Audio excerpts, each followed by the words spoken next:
Yes. My wife did buy me for my birthday one year a 19 necklace, but it's definitely not in the realm of what was around his neck. I'd love to find out the exact dollar amount of money around his neck last night. That was pretty cool. It is really incredible to me, man, as somebody who's like, I've never bought a piece of jewelry that was real, that like didn't get my skin green. I can't even imagine, because those look like costume jewelries to me, and they're real jewels. It's just, that's really fascinating. And they must be heavy as hell. Yeah, that was definitely. He might have a little sore neck today, but no, it was pretty funny. It was we were just sitting there waiting for the plane to take off, and one by one, jewelry started showing up. And again, it was kind of interesting to just find out how much money total was accumulated there. But it was pretty sweet. The video it was almost making me blind. It was so shiny. Well, I'm glad you brought that up, because I have a two-part question. What do you think that jewelry totaled? Number one, and number two, where is that kept during the game? Asking for a friend. Oh boy. I would imagine over $200,000, but that's just a bold guess. That's really something, man. And he just leaves it in his locker, or where can I access it?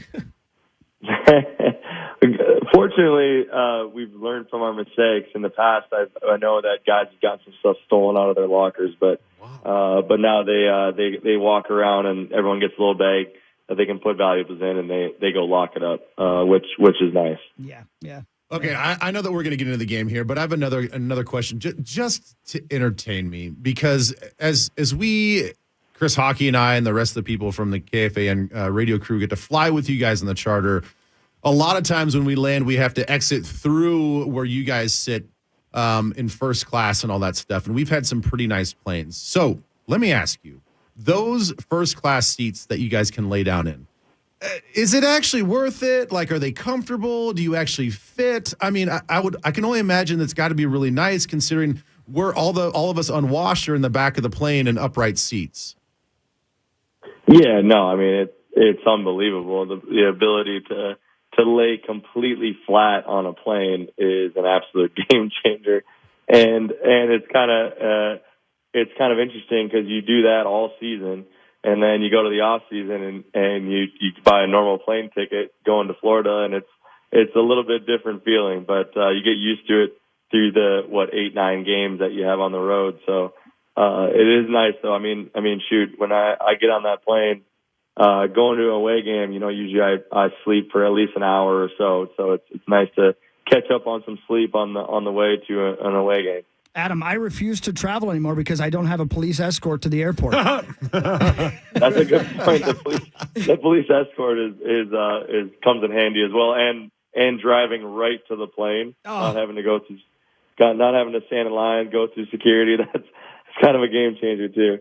Hey, we have actual football questions. We'll get to it quickly, and then we know we don't have a ton of time with you. But look, you owe us a celebration. You promised us a soccer celebration, and you grittied.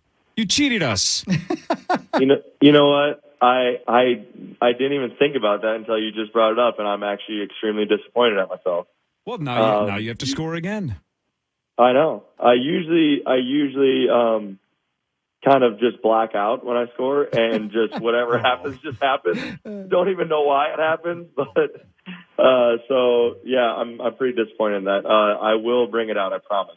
Deal. All right, Adam, let's get to the hardcore football questions, and I'm just going to come right out of the gate with this one. What the hell happened in the first 4 or 5 drives? I mean, we couldn't get anything going. We couldn't get open. We couldn't run the ball. What's the deal with that? Oh, man, yeah. Pretty frustrating. I had a mixed emotions on the plane last night. You're obviously super pumped about the win. Obviously, you never feel bad about winning in the NFL. I mean, it's so tough to do. I've been around long enough to know how hard it is to win in this league. But at the same time, you're kind of like, man, that was not good offensive football, and we didn't do our part to help this team, to really help this team win. Especially in the first half. So I don't know exactly. We're going to go watch this film here pretty soon here, but I know that there's so many little things.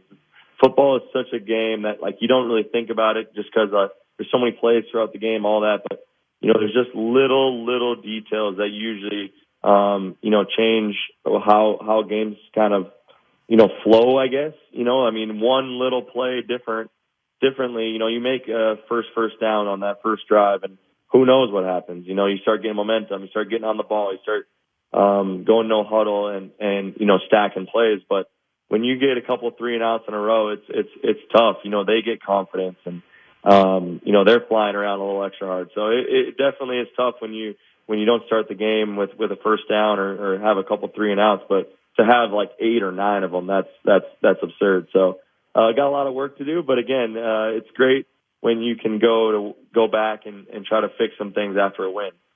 Adam, you guys seem to do really well in the fourth quarter. You always seem to get that clutch drive, but what happens in the third quarter? You guys are yet to score an offensive touchdown. Oh boy, I didn't know that. Well, I shouldn't even say this, but I'm gonna say it. So if Zim was here, we'd be working on how to on third quarters coming out of the locker room in practice. But no, I don't know. I think it's just kind of how games have played out. It's just it's one of those things where we got to find a way. We got to find a way to be better in those situations. Not only in the third quarter, but first and second quarter. I mean, we've had some lulls in those quarters as well. So I think it's one of those things where we're kind of learning on the fly right now, just the system and this offense and this defense, the special teams. We're kind of learning on the fly, but that's really no excuse because we've had lots of time. We know what we can do as an offense. We've proved it at times. So we got to go out there and execute and find a way now during this break to maybe kind of self-reflect a little bit and then come back and work on those things that we know each one of us individually need to work on. Adam, you get a key touchdown in the fourth quarter there for the Minnesota Vikings. And but what I noticed later in the game, several times watching it on TV while we're sitting in the studio, you got to chirping a little bit back and forth with some cornerbacks. Do you care to share exactly what you were getting after? Well, one of them I got blasted on the sideline, and my ego popped up, and I saw him flexing a little bit, so I just had to let him know that was a pretty weak-ass hit. So and I told him probably 15 times, even though he popped it pretty good. So. Yeah. Love that. So, Adam, I was going to ask you that, this obviously the bye week I think is coming at a great time. And I know that you guys are going to self-reflect. You're going to do a lot of self-scouting of what you guys are doing and what the defenses are going to try to do to this new type of offense for you guys. Do you feel like you've seen everything that defenses can throw at you, all the different variations between, a lot of the bluffs, a lot of the pressures, the zero blitzes? We talked a lot yesterday about them playing base personnel to you guys as 11 personnel. Do you feel like now it's like, okay, we're going to settle in here. We've seen everything the NFL is going to throw at us, and then we're going to make our adjustments here for the rest of the season?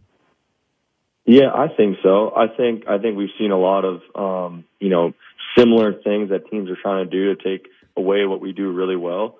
And so now we have to go to the drawing board and find a way to kind of attack that. And there's been ongoing conversations between players and coaches, and I just feel like we're getting there. We're getting closer. Maybe that didn't show on Sunday, but I feel like we're on the right path. Guys are they're doing everything they can. I think guys are working extremely hard. I just feel like it's a different feeling in the locker room, even though we haven't played our best football. It's just a feeling of confidence and knowing that, hey, we're gonna find a way. We're gonna figure this thing out. And when it does click, watch out. And that's obviously exciting. And but we got to quit talking about it. We got to go and execute it, and we got to go do it, because it feels like every week we kind of say, yeah, well, we won, we didn't play our best football, but we're right there. So we got to now just kind of flip it and say, no, we're gonna change that this week, and we're gonna go out there and we're gonna execute this game plan. We're gonna adjust, because, like you said, I feel like there's gonna be adjustments. There's gonna be teams that are gonna throw different things at us. Have we seen a lot of it? Yeah, I think we have, but there's going to be different wrinkles that teams are going to do to try to take away what we do. They know we have a lot of weapons and a lot of guys that can make plays, and we can do a lot of we can move the ball in a lot of different ways. So they're going to find ways to really stop really what we do well, and we're going to have to adjust continually. Adam, I know you got to go, so real quick, just one last thing. And thanks again to Hy-Vee, a helpful smile on every aisle. Bringing you Adam on Mondays. We appreciate it very much. All of this said, you guys are 5-1, and you're going into the bye at 5-1. And people have been making a lot of the idea that this team has found a way to win these games, close games. They've been struggles. You guys are learning how to. I think for me, just as somebody who's has a very, very lucky job that I get to witness things that perhaps you don't get to normally see. It's not just that you guys are finding ways to win and you're learning the new offense. There's a different chemistry in this team. I hear you guys laughing in the front of the plane. I see you guys high-fiving in the locker room. Winning solves a lot of things. I understand that. But it just seems like everybody likes each other. I know it's a silly way to say it, but don't you feel a different chemistry as well? Yeah, it's a special group. It makes me, very fortunate and blessed to be able to come to work every day. A lot of times you can just say that, but to actually mean it, every single day you wake up, you're excited to go to work. You're excited to be around the guys. I mean, I said it last night to a bunch of guys. It's like, yeah, this bye week is great, but I bet you, 3, 4, 5 days into the bye week and you're going to be itching to get back and being around the guys just because that's the kind of culture that's being built. And it's been, kind of, over time, it's been built and it's been kind of working towards this. But this is the best I've ever been around. And we've had some great locker rooms the last few years. So, that's definitely a helpful thing. I think that kind of plays into some of those, being able to win those close games. I think that plays into it. Everyone's kind of fighting for one another. There's no better feeling than coming to that locker room and dapping up everybody and giving guys hugs and coaches that that they put so much into it to help you win that game that it just kind of comes all out on Sunday after the game. It's pretty special. And again, thankful and blessed to be a part of it. All right, nice touchdown, nice win, nice 5-1 start. Enjoy the time off, and we'll talk to you in a handful of days. Thanks, dude. All right, I appreciate you guys. See you, man. Adam Thielen, Vikings wide receiver. We'll talk to Gabe Henderson after this one final segment of the Power Trip Morning Show on the Fan.